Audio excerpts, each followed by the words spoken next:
আলহামদুলিল্লাহ।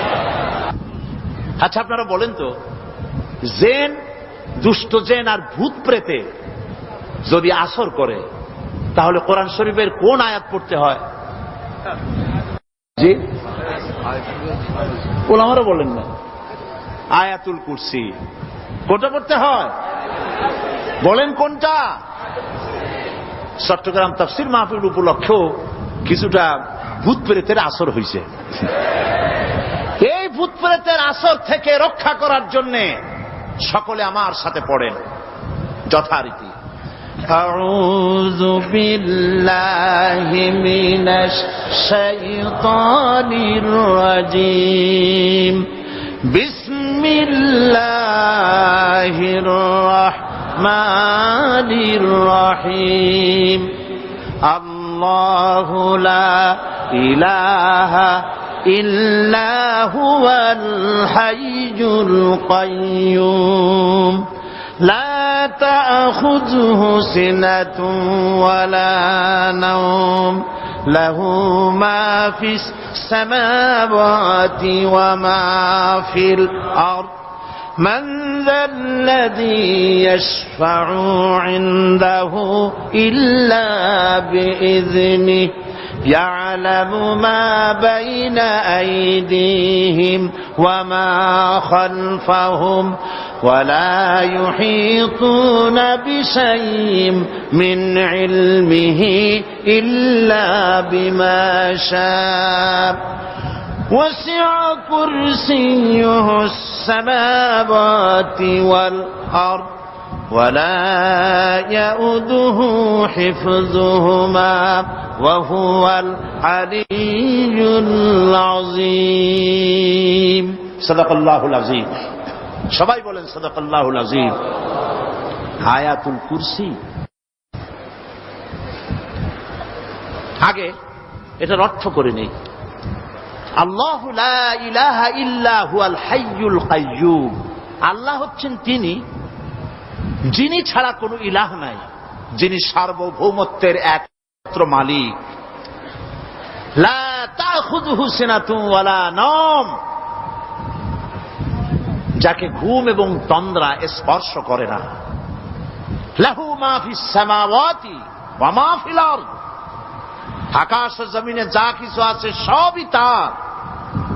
মান যাল্লাযী ইয়াশফাউ ইনদাহু ইযনিহি, কে আছে এমন যে তার কাছে সুপারিশ করতে পারে তার বিনা অনুমতিতে? মা বাইনা আইদিহিম ইয়ালামু মা বাইনা আইদিহিম ওয়া মা খালফাহুম, তিনি সবার অগ্র পশ্চাৎ এর সবকিছুর খবর রাখেন। ওয়ালা ইউহিতুনা বিশাইইম মিন ইলমিহি ইল্লা বিমা শাআ, তার জ্ঞাত বিষয়ের কিছুই মানুষ নিজেদের আয়ত্তে আনতে পারে না। অবশ্য আল্লাহ যদি কাউকে কিছু দিতে চান, ওয়াসিআ কুরসিয়্যুহু সামাওয়াতি ওয়াল আরদ, তার একচ্ছত্র ক্ষমতা এবং কর্তৃত্ব আকাশ এবং জমিনকে পরিব্যাপ্ত করে রেখেছে। ওয়ালা ইয়াউদুহু হিফযুহুমা ওয়া হুয়াল আলিয়্যুল আযীম, আর আকাশ এবং পৃথিবীর রক্ষণাবেক্ষণ করতে গিয়ে আল্লাহ পাক মোটেই ক্লান্তি বোধ করেন না। আর তিনি হচ্ছেন এক মহান শ্রেষ্ঠতম সত্তা। বলি সাদাকাল্লাহুল আযীম। আয়াতুল কুরসি, এই আয়াতটি আয়াতুল কুরসি হিসেবে পরিচিত। কি নামে পরিচিত? আয়াতুল কুরসি। এখানে মহান আল্লাহ পাকের এমন সব পূর্ণাঙ্গ পরিচিতি পেশ করা হয়েছে যার নজির গোটা কোরআন শরীফে নাই। সুবহানাল্লাহ। তাই হাদিস শরীফে এই আয়াতটিকে শ্রেষ্ঠ আয়াত বলা হয়েছে। কোরআন শরীফের কি আয়াত? শ্রেষ্ঠ আয়াত বলা হয়েছে।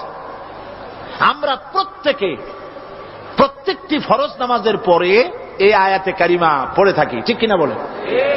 আল্লাহ প্রত্যেক ফরজ নামাজের পরে আয়াতুল কুরসি যে ব্যক্তি পাঠ করবে, কিয়ামতের দিন আল্লাহ রাব্বুল আলামিন ওই ব্যক্তির ব্যাপারে সিদ্ধান্ত নেবেন, আল্লাহ তাকে জান্নাত দান করে দিবেন।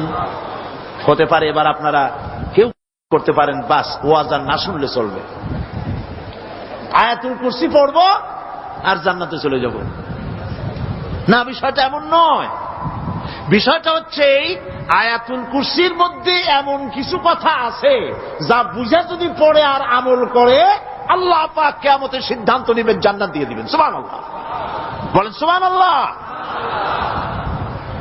এর কারণ হলো আয়াতুল কুরসির মধ্যে আল্লাহ পাক সার্বভৌমত্বের কথা বলেছেন। আজ আমরা স্লোগান দেই সব সমস্যার সমাধান। ও মাশাআল্লাহ, চট্টগ্রামের সবাই বোধহয় এই পরিচিত স্লোগানটা জানেন না। জবাব তা আপনারা জবাব দিতে পারলেন না কেন? সব সমস্যার সমাধান দেন স্লোগান আপনারাই।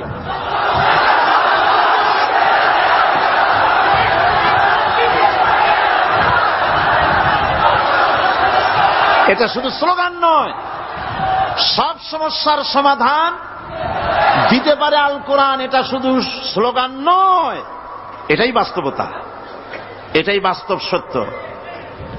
আয়াতুল কুরসির মধ্যে রয়েছে একটি জটিল সমস্যার সমাধান, যাকে সহজ কথায় বলা যায় গদি সমস্যার সমাধান। কুরসি মানে হলো গদি। আজকাল গদি নিয়ে কি হচ্ছে টের পাচ্ছে না ভাই? এই গদি নিয়ে টানাটানি হচ্ছে পৃথিবীর সর্বত্র। সার্বভৌমত্বের মালিক কে হবে?